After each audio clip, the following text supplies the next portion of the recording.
Salut à tous, c'est Nico, bienvenue dans Un bureau dans la ville, le podcast qui vous ouvre les yeux sur le handicap visuel. Aujourd'hui, on repart avec une petite interview, moins longue que la précédente, avec Emma, qui est psychomotricienne, qui va nous expliquer ce qu'est ce métier, et tout un tas de choses autour du handicap visuel et de son parcours. En tout cas, je vous souhaite une bonne écoute pour cette nouvelle interview. Je suis stressée. Donc, bonjour Emma. Bonjour Nico. Alors, du coup, est-ce que tu peux te présenter un petit peu et nous dire qui tu es, quel est ton métier? Parce que aujourd'hui, tu n'es pas déficiente visuelle, toi. Non. Donc voilà, donc je te laisse te présenter un petit peu. Ok. Déjà, merci de m'avoir invité, Nico. Donc, moi, c'est Emma. J'ai 29 ans et je suis psychomotricienne. Donc, j'ai été diplômée il y a 6 ans de cela et je travaille depuis à peu près 4 ans dans le secteur de la déficience visuelle. Ok, donc déjà, première question, c'est quoi, du coup, être psychomotricienne? À quoi ça fait, à quoi ça correspond? Et en gros, c'est quoi comme métier? C'est un métier du paramédical. On travaille en général sous prescription du médecin, qu'on soit en libéral ou en structure. Et après, si jamais il y a des structures qui ont des conventions spéciales, on peut être amené à travailler avec différents publics sans forcément qu'il y ait de médecin. Donc on peut travailler autant avec des enfants qu'avec des adultes, des personnes âgées. Et le cœur de métier, ça va être de travailler avec la personne pour réguler. Ça y est, je commence à bugger, Nico. Non, mais vas-y, c'est pas grave. Le but, ça Ouais. va être de réguler entre ce que la personne, elle ressent au niveau de ses sens, de sa posture, de ce qu'elle se crée en image mentale Mhm. et de tout ce qui va être autour de sa motricité. Du coup, vraiment l'amplitude de ses mouvements, la gestion de sa force, du tonus et puis l'organisation de ses gestes. D'accord, ouais, donc c'est un peu ce qu'on. Nous, des fois, on résume en personnes qui ne connaissent pas au niveau un peu du. Je appelle ça des fois le schéma mental ou schéma moteur Mhm. qu'on peut avoir de notre corps. Mhm. Et typiquement, par exemple, les personnes qui ont un mauvais, je dirais, un mauvais schéma corporel, voilà, c'est le mot que je cherchais. Ouais. Quand tu leur demandes, par exemple, de fermer les yeux et de poser leur index sur le bout du nez, ça, souvent, ceux qui ont un mauvais schéma corporel, ils ont du mal à le faire. C'est un Exactement. peu ça. Exactement. Si jamais tu n'as pas suffisamment de conscience de ton corps dans l'espace, et ben effectivement, comme tu dis, Mm. on va pouvoir louper la bouche avec sa fourchette, ou on peut parfois dire à une personne, t'es très maladroite. Parfois c'est parce qu'elle a des troubles de l'attention, et parfois c'est parce que elle n'a pas suffisamment conscience, de, de l'amplitude de son geste, de la force qu'elle va mettre du coup en déplaçant un objet ou quoi que ce soit. Mhm. En fait, c'est que ça fait un peu référence. Moi, je pense à ça aux enfants en bas âge qui commencent à apprendre à manger avec une fourchette ou une cuillère. Et en fait, qu'ils en mettent partout, c'est juste qu'ils n'ont pas encore conscience de tout ce qu'ils peuvent faire et de la force qu'ils mettent dans l'objet et que ça en envoie un peu partout. Bon, même si je pense Exactement. que certains nourrissons ont très conscience de ça et, Et voilà, on joue un peu. et on joue un petit peu. Mais, Exactement. Et en oh, plus, ça va être hyper lié par rapport aussi aux émotions. ok. Par exemple, on le dit souvent, si par exemple tu vas à un entretien d'embauche, tu vas être très stressé dans la tête parce que tu vas anticiper les questions. Est-ce que tu vas bien paraître? Est-ce que tu vas plaire suffisamment pour le poste? Est-ce que tu vas être convaincant? Et du coup, tu vas avoir mal au ventre, tu vas devoir aller aux toilettes, etc. Et en fait, c'est le corps qui va réagir. Pareil en période de stress, tu peux en avoir, on dit souvent, j'en ai plein le dos, ou parfois on a des petits boutons d'herpès, parce qu'en fait, c'est des choses qu'on ne dit pas forcément. Voilà, tout ça, en fait, c'est lié aux émotions. Et pareil, quand tu es content, souvent, on fait la danse de la joie. Du coup, on va s'exprimer corporellement. Et Mhm. du coup, c'est vraiment là-dessus qu'on va explorer. C'est tout ce dont on va explorer en psychomotricité. D'accord. Donc le but, c'est vraiment on va dire un peu d'apprendre à se connaître vis-à-vis de comment on se perçoit dans notre environnement et émotionnellement, comment on gère tout ça avec notre corps, au final. Exactement, c'est Ok, ça. ok. Et donc, du coup, donc, tu disais, donc, ça fait 4 ans que tu travailles dans la DV. Et Ouais. du coup, ça apporte quoi la psychomote pour les personnes déficientes visuelles? Ça va apporter différentes choses et puis en fonction, de si les personnes, elles sont malvoyantes ou aveugles de naissance ou si c'est une pathologie qui est acquise. On dit ça du coup quand, les personnes, du coup, elles ont une maladie bien plus tard, mais qu'avant elles étaient bien voyantes. Ouais. Par exemple, avec des personnes qui ont eu un accident ou une pathologie qui a fait que ça arrivait après, ben, en fait, nous, on va intervenir en psychomotricité parce que les personnes, par exemple, potentiellement, vont avoir des pertes d'équilibre parce que souvent on dit que c'est la vision qui va porter le regard, la colonne vertébrale, qui va nous permettre de nous redresser et du coup de maintenir bien la posture pour garder l'équilibre finalement. Et quand la vue, du coup, soit baisse ou même parfois, du coup, disparaît, il va falloir, du coup, se concentrer sur d'autres parties du corps, sur tous nos autres sens, parce que le corps est bien fait. Et effectivement, du coup, on va aborder tout ça en psychomotricité. On peut aborder tout ce qui va être au niveau des émotions. Par exemple, une personne qui va perdre confiance en elle parce que parfois, il y a des baisses d'autonomie. Et du coup, elle va perdre confiance en ce qu'elle peut faire. Et du coup, on va travailler là-dessus avec elle pour lui redonner confiance et lui faire reprendre progressivement lui faire reprendre progressivement des activités et confiance en ses capacités à elle. Ok. Donc, tout ça, par exemple, ça... Parce que moi, je me souviens de mon parcours en psychomote quand j'ai fait ma rééducation. On a fait pas mal de relaxation aussi. Donc, ça fait partie des choses qui sont utiles aussi pour... Enfin, c'est plutôt quelle place a un peu, par exemple, cette relaxation pour Oui. retrouver son autonomie, retrouver son envie de bouger. Euh, c'est la question, c'est un peu... Ouais, c'est...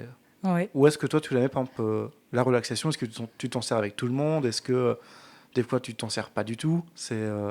Je m'en sers pas avec tout le monde parce que tout le monde n'y adhère pas. Je sais pas quels souvenirs tu en as, s'ils sont bons ou pas.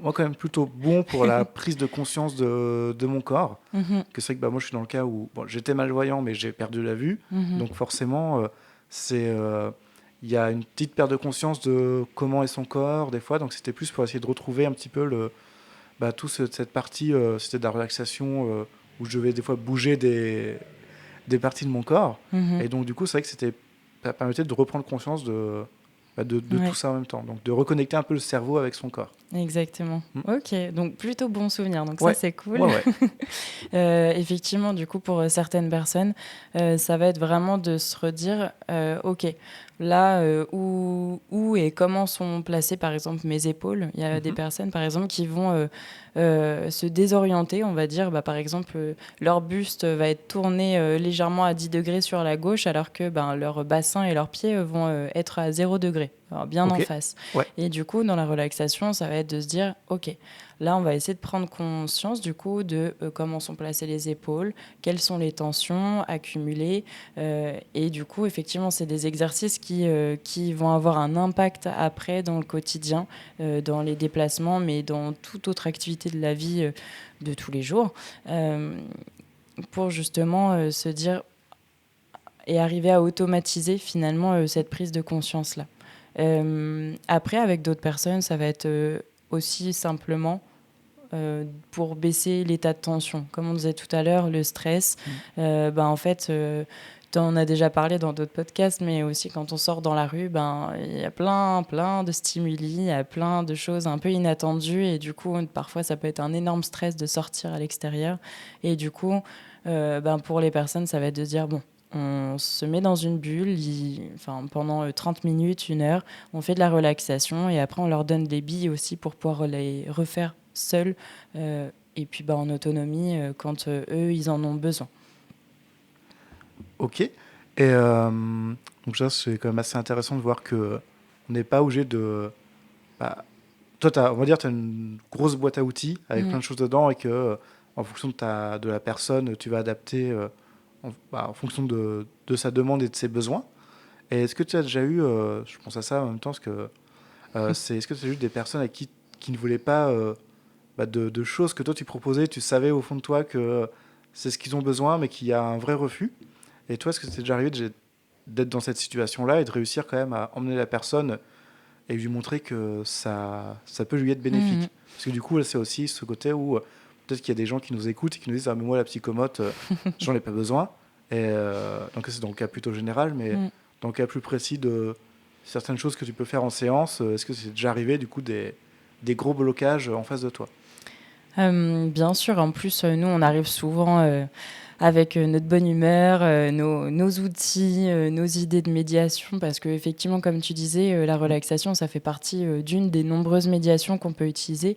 Et dans médiation, je pense à justement, ça peut être de l'équithérapie, de la danse, du théâtre, ça peut être plutôt tout ce qui va être autour de l'eau, etc. Donc, parfois, on arrive en présentant globalement la psychomotricité aux personnes et elles vont dire: oh là là, mais qu'est-ce qu'elle va faire avec moi? Mhm. Donc, ça peut être un peu cet instant d'hésitation et puis de prise de température pour l'un et l'autre.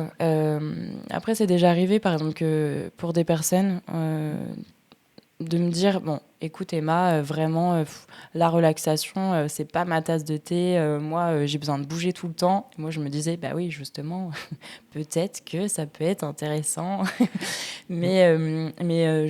On force jamais les personnes et au contraire, il faut d'autant plus prendre connaissance de leurs limites, de ce qu'elles ont besoin Mhm. et envie.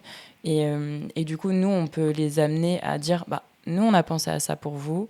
On plante une petite graine là et peut-être qu'elle fleurira dans quelques jours, quelques mois, quelques années. Et puis, bah, peut-être qu'un jour, ça prendra et vous direz: ah, mais en fait, si finalement, ça, c'est pour moi.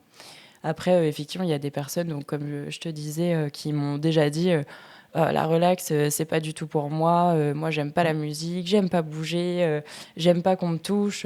Et dans ces cas-là, ben, en fait, on adapte en Mhm. permanence. Et bon, que ce soit de la relaxation, on n'est pas obligé d'être dans un divan allongé avec de la musique classique, hein, pas du tout. Mhm. Ça peut être des personnes qui m'ont déjà demandé des musiques vikings et puis d'être plutôt en mouvement pendant la relaxation. Et au fur et à mesure, en fait, les personnes, elles prennent confiance aussi dans la relation entre eux et moi et, euh, et aux médiations également, parce que quand on ne connaît pas, ben, c'est difficile des fois de dire avant même est-ce que ça va me plaire ou pas. Et oui, en général, ça prend finalement, et puis on peut amener différentes choses, on peut adapter, et puis que ce soit de la relaxation comme que ce soit du théâtre ou même du chant parfois aussi. Mhm. Ouais, donc en fait, pas mal d'outils de médiation pour donc si moi j'ai bien tout compris du coup pour essayer de se reconnecter à soi-même et reprendre conscience de son corps et derrière dans le cadre de la déficience visuelle bah, réussir à apprendre aussi toutes ces techniques qu'on a de déplacement, que ce soit à l'intérieur, à l'extérieur, pour qu'on soit bien dans notre environnement. Ouais. Parce que c'est vrai que bah, je crois que c'était toi une fois qui m'avait raconté que la perception de certaines personnes dans la rue, quand on leur demande de changer de trottoir, Mhm. eh bien en fait elles font des trucs pas du tout logiques pour quelqu'un qui voit. Est-ce que tu peux un peu raconter ces petites anecdotes Ouais. de... Parce que, enfin même peut-être avant, c'est que tu es aussi... euh, euh, Instructrice pour l'autonomie des personnes voilà, déficientes visuelles. parfait.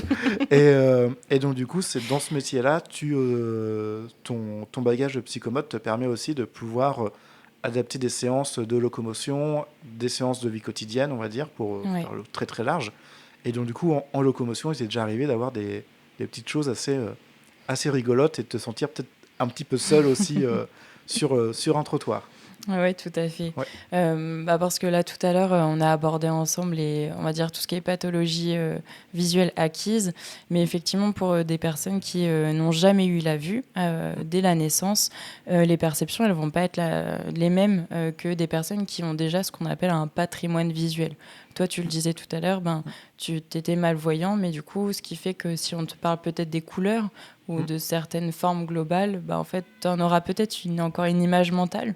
Ouais, bah complètement. Parce que même si ça fait 10 ans que je vois plus, toi quand on me dit que le feu est vert, Mm. je comprends tout de suite que je peux passer au feu piéton. Et Mhm. c'est vrai que j'aime bien prendre cet exemple parce que pour quelqu'un qui n'a jamais perçu les couleurs, euh, qui a aucune idée de à quoi correspond un feu piéton vert, bah pour lui, bah, ok, c'est vert. Oui. Très bien, c'est juste trois mots, feu piéton vert, et ces Ouais. trois mots ensemble, et en fait, ça peut peut-être ne rien dire pour lui. Et, euh, Et c'est vrai que c'est pas évident de penser au fait que pour ces personnes-là, toutes ces images sont pas forcément inscrites dans leur patrimoine. Ouais, oui, totalement. D'ailleurs, tu prenais très justement l'image du coup du feu piéton. C'est déjà arrivé pour des personnes qui m'ont dit, mais Emma, en fait, si on passe au feu piéton vert, mais en fait, on risque de se brûler. Et du coup, je leur ai dit, ah bah oui, un feu piéton. Ouais. Mais en fait, oui, parce que en fait, nous, on sait du coup que c'est une lumière qui est dégagée, etc. Et en fait, on l'a appelé un feu. Mais effectivement, en fait, pour des personnes qui n'ont jamais vu, bah, en fait, tout ce patrimoine-là, il se construit. Et il faut effectivement les éduquer dès le plus jeune âge à par exemple, savoir qu'une chaise, c'est pas seulement quatre pieds, une assise, un dossier, mais ça peut être une chaise à roulettes, ça peut être une chaise avec un pied central, ça peut ne pas avoir de dossier, ça peut être autant en bois qu'en caoutchouc de la fourrure ou je ne sais quoi. Et Ouais. en fait, tout ce patrimoine-là, en fait, il faut vraiment éduquer très, très tôt en fait, les enfants sans leur proposer mille et une choses parce qu'il ne faut pas non plus amener l'enfant en hyperstimulation. Mais effectivement, il faut faire émerger un petit peu toute cette connaissance de l'environnement. Et comme on disait tout à l'heure, là, pour les déplacements, effectivement, ça m'est déjà arrivé d'être sur un côté du trottoir au moment d'une traversée et de devoir dire à la personne que j'accompagnais, bah écoute, on va aller de l'autre côté. Bah, ok. Il me dit, bah de l'autre côté de quoi? Je dis, bah de l'autre côté de la route. Et puis en fait, il me dit, bah oui, mais en fait, là, on est déjà d'un côté. Enfin, du coup, je comprends pas. C'était assez compliqué à ce moment-là. Donc, moi, j'ai utilisé d'autres outils, par exemple des maquettes, des plaques avec des petits aimants, etc., pour matérialiser une partie du trottoir, la route, l'autre trottoir, les immeubles, etc. Et en fait, on s'aperçoit que finalement, ça peut être très morcelé pour des personnes. En fait, elles vont découvrir le trottoir, après la poubelle, après la barrière, etc. Et tout progressivement. Et du coup, il y a un manquement de perception globale de l'environnement. Et du coup, c'est là aussi où nous, on est obligé de les accompagner pour essayer justement de construire toutes ces images-là de cet environnement. Et donc, c'est là aussi où, effectivement, comme tu disais, je fais le lien entre la locomotion, donc maintenant appelée orientation et mobilité pour être un peu plus large, et vraiment la psychomotricité. Parce que quand on est dans la rue, il faut, quand tu vas par exemple utiliser ton GPS et qui va dire tu vas tout droit, première à droite, puis deuxième à gauche, en fait, peut-être au moment où je t'ai dit ça, toi, tu t'es construit un petit schéma, un petit bonhomme qui marchait. Ouais, moi tout à fait. J'ai déjà en Exactement. tête mon petit trajet, où est-ce que je dois Exactement. traverser, quand est-ce que je dois le faire. En fait, toute stratégie qu'on m'a appris aussi quand j'étais en rééducation. Oui. Parce que c'est vrai que dans ton cas, de première à droite, deuxième à gauche, il y a beaucoup de personnes qui vont faire, en tout cas quand on voit, bon, je sais pas sur quel trottoir on est, mais on va dire qu'on est sur le Mhm. trottoir de droite. Du coup, en fait, première à droite et deuxième à gauche, il faudra directement traverser, en fait, avant de tourner à gauche, il faudra Mhm. d'abord traverser la rue, parce que sinon, ça se trouve, la deuxième à gauche, ça sera pas forcément la même que la deuxième à droite, et on pourra peut-être rater l'endroit où tourner. Donc c'est vrai que c'est des Exactement. choses auxquelles on y pense pas, c'est que quand on voit, on va dire, bah oui, je peux rester sur ce trottoir de droite, même une fois que j'ai tourné à droite, du coup. Mhm. Ça doit être, pour beaucoup de personnes, ça va être dur de suivre le cheminement. Mais du coup, une fois que je suis dans cette rue où j'ai tourné à droite, vu que je dois prendre la deuxième à gauche, faut mieux que je sois sur mon trottoir de gauche pour être sûr de ne pas rater de rue. Tout à fait. Alors que quelqu'un qui voit, il va dire je m'en fiche, je vais traverser au dernier Ouais. moment et ça ira bien. Et pareil, moi, on m'a toujours dit qu'il faut anticiper le fait que peut-être on n'aura pas de passage piéton devant Mhm. cette deuxième à gauche. Donc, c'est pas mal de petites stratégies qu'il faut avoir en tête. Et je pense qu'au tout début, quand on apprend à se déplacer et qu'on ne voit pas, en tout cas, c'est un handicap de naissance, effectivement, ça peut être très difficile d'avoir tout ça, de comprendre comment c'est construit. Et c'est vrai que c'est pas. Moi, je suis quand même très content d'avoir vu avant. Ouais. Parce que je me dis, sans la vision, ça doit être quand même un parcours assez chaotique, surtout si on n'est pas forcément bien accompagné.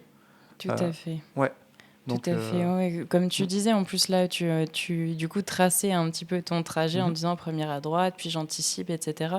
Bon, déjà, en plus, la base, c'est déjà de connaître sa droite et sa gauche. Ouais. Et aussi de se dire, ben, en fait, il faut arriver des fois à se décentrer. Comme tu disais, bon, bah là, tu t'es projeté, bon, bah j'ai tourné à droite, et puis pour aller ensuite à gauche. Mais effectivement, tu t'es pas revenu sur tes pas. Parce que ça, c'est quelque chose que j'ai déjà fait avec des personnes. Je leur ai dit, bon, vous allez tout droit. Mhm. Vous allez à droite. Du coup, elles suivaient avec leurs doigts, elles me dessinaient en l'air. Elles tournaient à droite. Et puis, quand je leur disais, bah, maintenant vous tournez à gauche, en fait, elles revenaient sur ses pas. En fait, Ok. elles me retraçaient. En fait, je lui ai dit, mais vous marchez pas en crabe dans la rue. En fait, vous tournez. Et du coup, ça change votre vision. Donc, le nord sera toujours le nord, le sud, l'est, Ouais. ouest. Mais par contre, la gauche et la droite, du coup, elles seront dépendantes de ta position, de ton corps dans l'espace. Ouais. Et en fait, ça, pour certaines personnes, c'est compliqué de se décentrer. Et, et ça vient pas tout de suite, hein. En général, déjà, la réversibilité, ça vient vers l'âge de 12 ans pour ce qu'on appelle des enfants assez typique. Mais du coup, quand il y a des soucis au niveau de la représentation mentale et du coup, la vision peut apporter ces soucis de représentation, et ben effectivement, il va falloir très tôt aborder avec l'enfant toute cette notion de bon, bah, en fait, quand je me tourne, l'environnement, il tourne pas en même temps que moi. En fait, c'est moi qui tourne dans l'environnement et en fait, je suis plus en face de la même chose. Donc, tout ça, effectivement, c'est des choses certains parents, du coup, se sentent assez armés là-dessus parce ils sont peut-être sensibilisés, mais pour d'autres, j'imagine qu'ils doivent se sentir un peu démunis parce qu'il y a. Enfin, en plus, là, on aborde énormément de choses, énormément d'éléments, et du coup, surtout pour des futurs adultes en devenir, qui vont se déplacer dans la rue, etc., d'avoir des billes comme ça dès le plus jeune âge, c'est vraiment essentiel. Ok. Et du coup, là, tu parles un petit peu d'âge aussi. Parce que tout à l'heure, tu disais que tu pouvais commencer avec des enfants. Mais Mhm. du coup, l'enfant, à partir de quel âge, en fait, tu peux faire un peu de psychomote? Est-ce que chez le nourrisson non-voyant, ça peut être intéressant de faire de la psychomote avec lui? Alors, je suppose que c'est des choses très, très adaptées. Parce que forcément, un nourrisson ne marche pas, enfin, Bien pas sûr. tout petit. Mais est-ce que ça peut être utile de très tôt commencer à lui mettre un petit peu de stimuli avec son environnement que lui ne perçoit pas? Mais est-ce qu'il y a des choses qui peuvent être faites ou pas du tout? Oui, tout à fait. Bien évidemment, parfois, ça peut être compliqué aussi de détecter, de diagnostiquer dès la naissance ou en tout cas avant la première année si un enfant voit ou non. Parce que ben, il va entendre et du coup, il va tourner la tête vers le bruit et du coup, vers ce qu'on penserait peut-être du mouvement. Sauf que si jamais c'est diagnostiqué suffisamment tôt, plus il y aura un accompagnement tôt, plus ce sera important et intéressant pour la suite. Quand j'avais été formée du coup en tant qu'instructrice, donc IADV, instructrice pour l'autonomie des personnes déficientes visuelles, c'est un peu à rallonge comme nom. Ouais. J'avais fait un stage justement avec en structure, du coup ça s'appelle un SAFEP et après un S3AS. Ok. Du coup, c'est vraiment pour accompagner les enfants dès le plus jeune âge. Et donc, moi, j'avais rencontré une petite qui avait à l'époque 8 mois.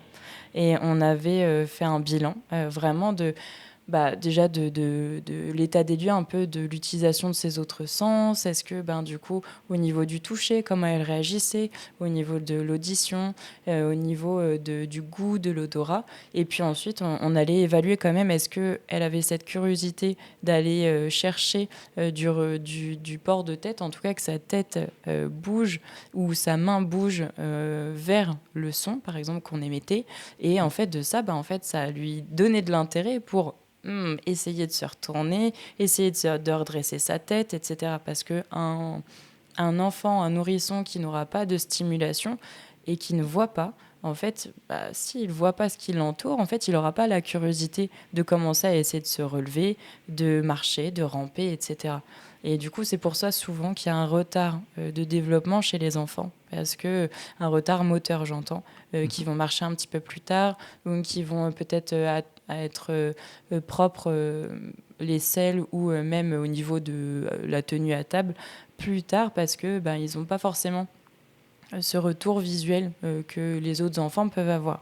Donc ils vont peut-être avoir les parents, mais bon, avoir un parent qui rabâche en permanence, mais tiens-toi droit, mais attends, mais partout, etc. Bon, à un moment, ben, ça peut être un peu dévalorisant pour l'enfant. Et puis, en fait, la relation, elle peut en pâtir. Alors qu'effectivement, si on est amené à rencontrer des professionnels, ils vont pouvoir aussi aider, aiguiller, soutenir aussi les parents et l'enfant, du coup, dans tout ce processus de développement, qui est un petit peu plus particulier, effectivement, chez l'enfant déficient visuel. Ok, donc moi par exemple, toi, si je prends mon cas personnel, je sais que j'ai marché par exemple à 18 mois. Mhm. Alors j'ai été diagnostiqué assez tôt parce qu'à 3 mois j'avais mes premières lunettes. Ok. Donc alors je sais pas comment ça a pu être très très adapté, mais ça c'est les années 90, hein, donc Ils on faisaient mettait, on des disait oh, c'est un miracles. peu mieux, c'est ah bah ok bon ça a l'air d'être mieux, mais mais du coup ça peut expliquer pourquoi j'ai marché aussi très très tard, Mhm. sachant que je sais aussi que ma mère m'a raconté que un jour, parce que ma mère était nourrice à l'époque, et un jour un petit a cassé mes lunettes et j'ai jamais voulu les remettre. Donc Ok. certainement que la correction était absolument pas du tout la bonne. Et, et du coup, ça peut expliquer le pourquoi j'ai mis du temps aussi à marcher. Le fait de pas forcément bien voir son environnement, ça incite pas non plus à bouger dedans. Donc, ce qu'il y a aussi le cas, parce qu'on parle souvent des enfants aveugles, mais des enfants très malvoyants aussi de Tout naissance, à fait. Tout à c'est fait. compliqué quand on voit pas plus loin que le bout de son nez. Ah ben C'est oui. très difficile d'aller vers des choses qu'on ne voit pas. Et donc c'est vrai que ça explique pas mal de choses et c'est pour ça qu'il faut avoir aussi beaucoup de patience Mhm. avec ces enfants parce que ils le font pas forcément exprès de pas faire les choses ou de pas être très propre à table ou des choses comme ça. C'est que des fois on voit pas ou on peut parler aussi de la maladresse. Mhm. Typiquement faire tomber un verre, oui ça arrive, ça arrive à tout le monde. Mais en plus quand on voit pas un verre transparent, Ah bah oui. voilà, s'il n'y a pas quelque chose de très contrasté dedans, c'est pas. Alors, on va un peu galérer à le distinguer, quoi. Exactement. Mm, Et puis, comme tu disais, en fait, mm, on va pouvoir jouer sur l'éclairage, par exemple, d'avoir juste une petite lampe d'appoint, des fois, sur la table à côté de soi au moment de manger, et mm. du coup, avoir des contrastes suffisants. Par exemple, si on a une escalope de dinde et, je sais pas, des flageolets, par exemple, qui Mhm. vont être très clairs, ce sera plus intéressant du coup d'avoir une assiette assez sombre et potentiellement qui n'éblouit pas non plus la personne. Et par exemple dans un plateau d'une autre couleur ou avec un verre d'une autre couleur, effectivement, tous ces contrastes-là, il serait hyper important de les adapter en fonction effectivement de la malvoyance de la personne. Ok, ouais, donc ça fait partie des petites stratégies dans le quotidien. C'est Parce ça. qu'on a plus basculé vie quotidienne que orientation et mobilité. Mais dans le côté, du coup, je crois que c'est même plus vie quotidienne maintenant qu'on a. C'est C'est, activité de la vie journalière. voilà. Et C'est pareil. c'est pareil, ouais. Et c'est vrai que du coup, toutes ces petites stratégies qu'on peut mettre en place pour aussi aider à. Toujours dans le cadre de. Aussi que l'enfant ou que même l'adulte déficient visuel ait envie de faire les choses et envie de bouger, parce que c'est un peu le but de la psychomote, de Mhm. donner cette envie. C'est plein de petites adaptations auxquelles on ne pense pas forcément, mais qui sont quand même super utiles pour donner envie et redonner un petit peu goût à l'envie de bouger, quoi. Tout à fait. Ouais. Et puis, comme tu disais tout à l'heure, en fait, souvent on pourra dire, cette personne-là, elle est maladroite, ou elle peut avoir un retard au niveau du coup de la marche. Mais effectivement, en Mhm. fait, comme tu disais, si jamais tu vois pas le bout de ton nez jusqu'au bout, enfin, au-delà de ton bout de ton nez, Mhm. et que aussi tu as des perceptions, parfois, des fois, la malvoyance, c'est. Genre, je dirais pas, je partirai jamais dans les notions de plus compliqué, moins compliqué, etc. Parce qu'en plus, Mhm. c'est relatif au vécu de chacun. Mais effectivement, ça peut être très compliqué aussi de percevoir des formes et de ne pas les identifier. Quand tu marches dans la rue et si jamais, en fait, tu as une grosse ombre au-dessus de toi, en fait, est-ce que c'est une branche? Est-ce que je vais me la prendre? Est-ce que c'est un truc qui est en mouvement? Est-ce que je vais devoir me baisser? En fait, et l'environnement peut devenir un peu plus hostile, en fait, lors des déplacements. Et du coup, on peut être amené plus facilement à se cogner au niveau des chevilles, se cogner contre des murs ou des choses comme ça parce que par exemple on n'a pas encore ce réflexe petit de mettre les mains devant, en tout cas en protection corporelle, et du coup en fait effectivement ça donne pas envie de marcher, en fait, de se prendre plein de trucs. Mhm. Donc forcément du coup ça peut effectivement retarder des acquisitions comme la marche. Ok. Donc c'est vrai que c'est pas. Alors, de toute façon, on sait que le handicap en général, c'est pas facile. Et, Mhm. et après, donc, pour tous ces parents là, auxquels je peux, enfin, qui peuvent être un peu seuls, tu leur Mhm. conseillerais quoi du coup? Est-ce qu'il y a des endroits où on peut trouver, bah, si notre médecin nous conseille des séances en psychomotricité, un parent qui n'a pas de service médico-social dans son département ou dans sa région, comment il fait? Est-ce qu'il y a un endroit où on peut trouver des psychomotes? Est-ce que par rapport à la DV, il faut une formation spécifique ou est-ce qu'une psychomote qui a juste sa formation de base sera s'occuper de cet enfant déficient visuel?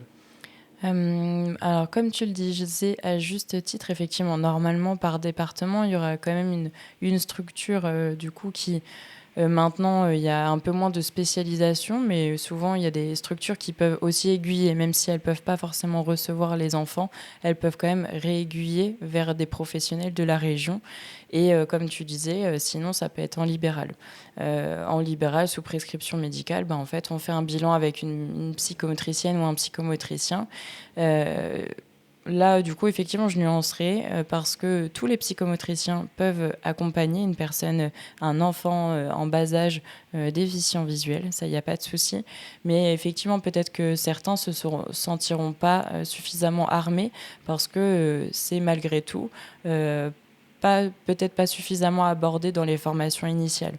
Donc, hormis si on a fait des stages dans des structures spécialisées où on a déjà accompagné des personnes déficientes visuelles, mais en fait, c'est quand même un handicap qui est assez spécifique et certains peuvent avoir de l'appréhension à se lancer du coup dans des accompagnements autour de la DV. Malgré tout, il faut demander autour, il faut demander aux professionnels, se renseigner. Et puis en fait, après, le cercle des psychomotriciens, psychomotriciennes est assez... voilà, on se connaît un petit peu tous dans le domaine, ou alors on se fait connaître assez rapidement. Et du coup, il ne faut pas hésiter à demander, bon, est-ce que vous en connaissez d'autres qui seront à l'aise ou quoi que ce soit. Après, je t'avouerai que suite à ma formation, à ma certification, la DIADV, je me suis sentie beaucoup plus à l'aise malgré tout parce que dans cette formation-là, on aborde quand même beaucoup de pathologies visuelles, leur évolution et l'impact que ça peut avoir. Et moi, j'ai avoir la chance de rencontrer plusieurs psychomotriciennes passionnées dans la déficience visuelle qui accompagnaient des enfants, faire des stages aussi, et du coup ça m'a apporté un vrai plus. Et du coup à l'heure actuelle c'est vrai que je me sens un peu plus armée que si j'étais sortie d'école, mais en fait un peu comme tout le monde. C'est vrai qu'un ingénieur débutant va pas être aussi calé qu'avec toute son expérience, mais après tout psychomotricien effectivement peut quand même accompagner si besoin. D'accord. Et est-ce qu'il y a un annuaire où on peut les trouver plus facilement ou si je tape psychomote, psychomotricien, Loiret, je vais trouver facilement dans les pages jaunes des personnes libérales ou après sinon Hmm. c'est peut-être aussi l'MDPH, enfin MDPH ou MDA, ça dépend des départements, mais qui oriente vers un service spécifique du coup si ce service existe dans le département.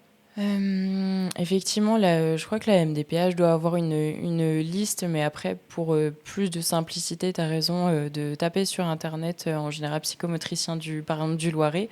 Mm. Bon, je pense que d'abord, tu tomberas sur l'association des psychomotriciens et qui essaye effectivement de rassembler un réseau. Et souvent, il y en a par département ou par région, donc pas hésiter à envoyer, pourquoi pas, à ce type d'association qui, eux, vont faire jouer leur réseau pour essayer de lancer et toucher le plus de monde possible. Après, je sais quand même que certains, là par exemple dans la région orléanaise plutôt, il y a un petit annuaire qui circule pareil sur Internet des psychomotriciens autour et de leur disponibilité, etc. Donc c'est des plateformes finalement qui sont à disposition. Heureusement finalement Internet fait bien les choses parfois et du coup et Mm. effectivement c'est possible.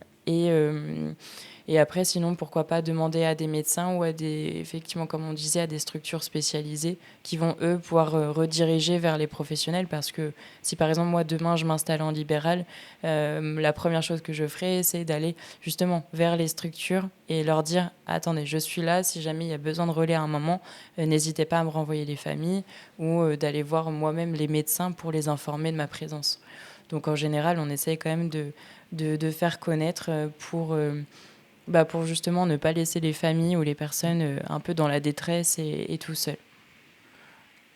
Ok, donc c'est pas mal d'infos. Donc si jamais il y a des personnes qui ont besoin, bah, faut pas hésiter à rechercher un petit peu autour de soi. Même si je pense que quand même les MDPH sont censés, en tout cas j'ai l'impression que pour la petite enfance, Ouais. il y a quand même plus de choses que pour les adultes au niveau Mm, de la mm. DV. En tout cas, il y a moins de trous dans la raquette au niveau de l'enfant que de l'adulte. Oui. Parce que par exemple, si on prend la région centre, des services adultes qui accompagnent des adultes déficients visuels, il n'y en a que deux, je crois, si j'ai pas de bêtises. Il y a dans le Loiret et dans l'Indre-et-Loire. Et même si celui d'Indre-et-Loire est régional, quand on est au fin fond du Cher, ça Mhm. fait un peu long pour aller C'est jusqu'à clair. Tours pour aller faire une rééducation ou pour avoir juste un petit rendez-vous. Donc aussi bien dans les deux sens, que ce soit le professionnel qui se déplace ou l'usager qui se déplace, ça fait quand même très très long pour pas beaucoup de temps de séance. Donc c'est vrai que ça c'est pas si simple que ça Oui. en fonction des départements. Bah oui, exactement. Ouais. Et du coup pour je pense on a parlé pas mal de la psychomotricité au niveau de la DV autour du handicap. Mais si je suis une personne qui a envie de devenir psychomotricien Mhm. ou psychomotricienne du coup, euh, par quel parcours je dois passer, que ça soit, je suppose que un bac scientifique plutôt ou pas forcément. En plus, bon, je t'avoue que ça y est, ça fait depuis 2014, je crois que j'ai quitté le lycée, donc j'ai cru entendre que les spécialisations avaient un petit peu changé, donc j'ai l'impression que c'est un petit peu plus ouvert maintenant. Ouais. Après, je pense que ça peut toujours être intéressant d'avoir des notions sanitaire social ou un bac scientifique, dans le sens où on commence un petit peu à toucher à la science et du coup on peut être un peu dans le milieu pour aborder ensuite ces études-là qui sont dans le paramédical. Moi, pour ma part, j'avais fait un bac S, mais je sais que j'en ai qui ont fait des bacs ST2S, donc un petit peu plus dans sanitaire social. Et puis dans ma promo, j'en avais eu d'autres qui avaient fait d'autres filières et ensuite qui avaient passé ce qu'on appelait nous des passerelles. Donc à l'époque, pour en rentrer dans les écoles, il y avait soit des concours des concours privés ou soit des concours en passant par des passerelles. Donc moi, j'étais passée par médecine. Il y en a d'autres qui étaient passés par STAPS ou bio. Et en fait, en fonction de ton arrivée, de ton classement au concours de ces filières-là, tu pouvais prétendre à l'entrée dans certaines écoles publiques comme celle d'Orléans. Après, il y en a, ça s'est vraiment développé au niveau de la France entière et je pense qu'il y en a un peu plus d'une quinzaine maintenant en France des écoles de psychomotricité. Il y en a à Vichy, il y en a à Paris, il y en a à Orléans, il y en a sur Marseille. Et, du coup, elles ont toutes leurs particularités et en même temps, il y a une grosse cohésion autour des instituts. Donc ça, c'est vraiment chouette. Et il me semble que maintenant, il y en a beaucoup qui passent aussi par post-bac. Après, le conseil que je peux donner, c'est que c'est des études quand même qui demandent un minimum de maturité au niveau affectif, parce qu'on peut aussi rencontrer des personnes qui peuvent être en détresse. Là, on parlait des parents, mais on peut parler aussi du coup des personnes adultes, des personnes âgées, etc. Et du coup, on reçoit quand même beaucoup de choses provenant de la personne et du coup parfois si on n'a pas le recul nécessaire et du coup à 18 ans parfois on l'a pas forcément, ça peut être intéressant du coup de faire une autre passerelle ou quelque chose avant, une petite expérience avant de rentrer en école de psychomotricité. Donc comme là on disait pourquoi pas du coup première année de médecine ou des filières comme ça, et ensuite c'est 3 ans d'études. Ok, c'est ce que j'allais te poser comme question, la durée J'ai des études. anticipé.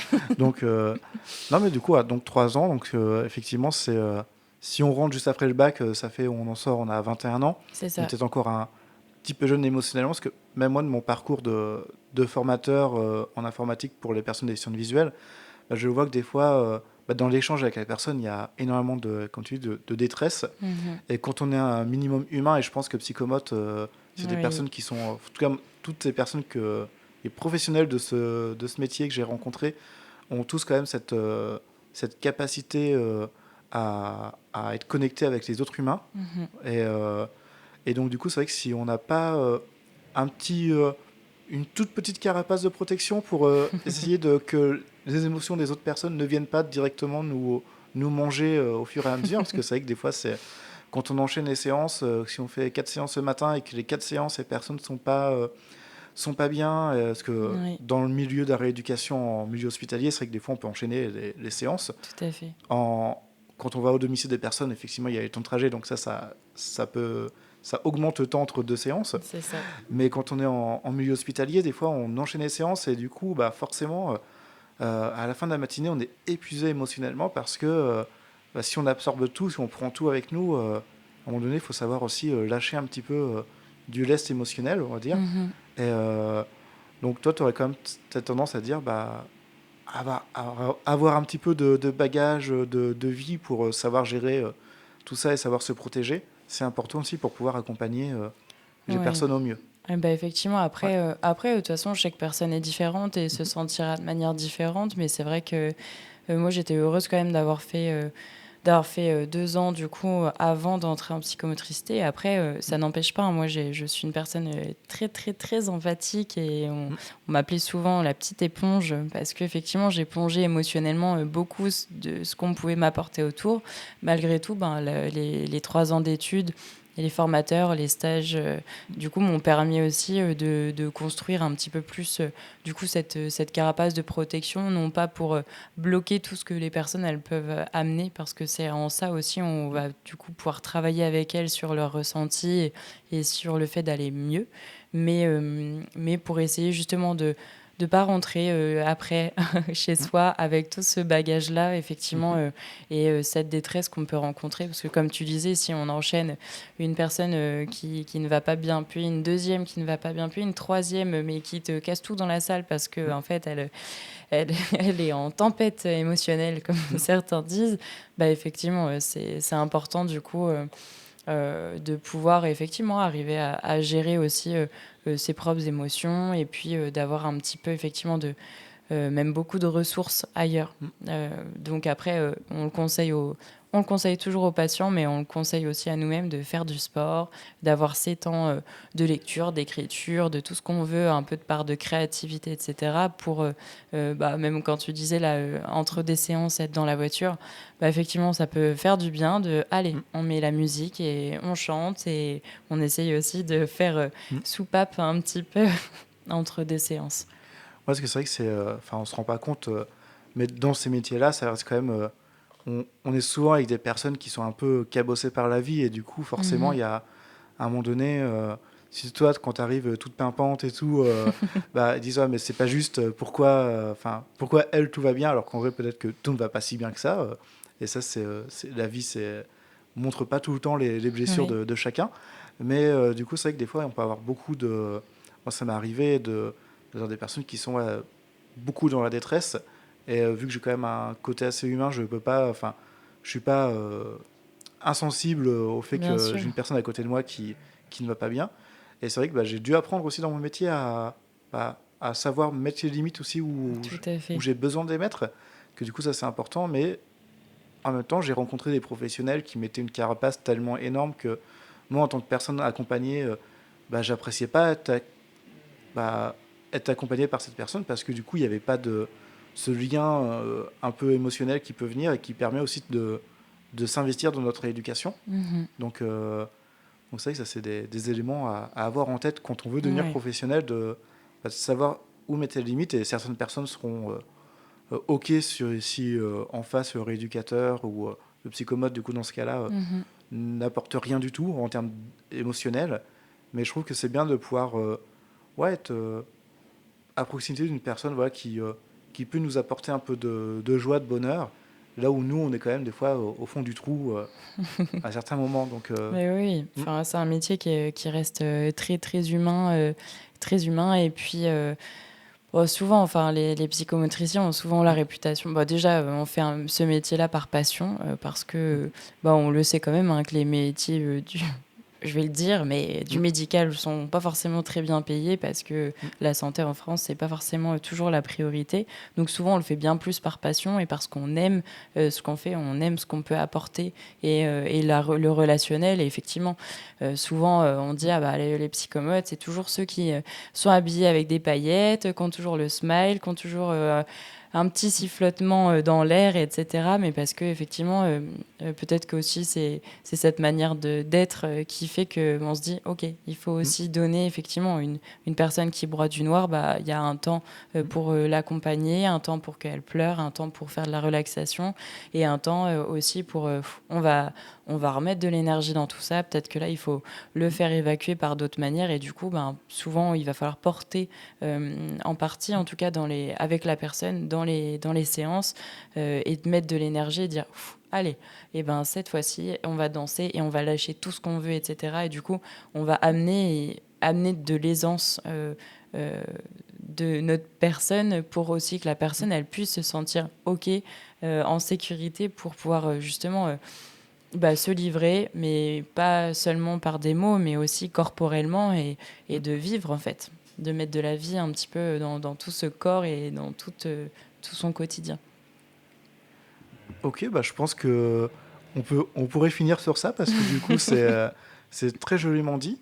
Et je pense, à moins que tu as d'autres choses à nous dire sur la psychomote, mais Je pense que je pourrais t'en parler des heures, ouais, comme souvent je le fais, mais écoute, pour ouais. ce podcast-là, on peut s'arrêter là.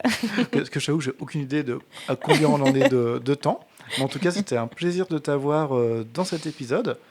Et puis, bah, j'espère que on pourra continuer de toute façon à peut-être à avoir des interventions de temps en temps si besoin. Mais Voilà, carrément. je réfléchis à des idées de projets, de tables rondes, de choses comme ça. Donc ça peut être très Oh. intéressant de t'avoir aussi. Et puis on va aussi remercier Ultra. Je sais pas si on va l'entendre parce que depuis tout à l'heure, depuis le Il début ronfle. d'épisode, et en fait il grogne parce qu'on s'occupe pas de lui. Donc Oh, peut-être bébé. qu'on va l'entendre. Donc merci à lui. Et merci à toi surtout de m'avoir convié du coup à mon premier podcast et en tout cas j'espère que ça aura été intéressant et que potentiellement que ça pourra aider des personnes à savoir qu'ils ne sont pas tout seuls et à savoir qu'il y a des personnes qui n'attendent que pour pouvoir les aider quoi. Ok, bah parfait. Et bien du coup, bah à la prochaine. Salut! Eh bien, merci de votre écoute. Comme d'habitude, si vous avez aimé l'épisode, pensez à le partager, pensez à le noter, pensez à, bien sûr, à mettre des super commentaires. J'essaie de vous lire au maximum, bon, même si c'est pas toujours évident.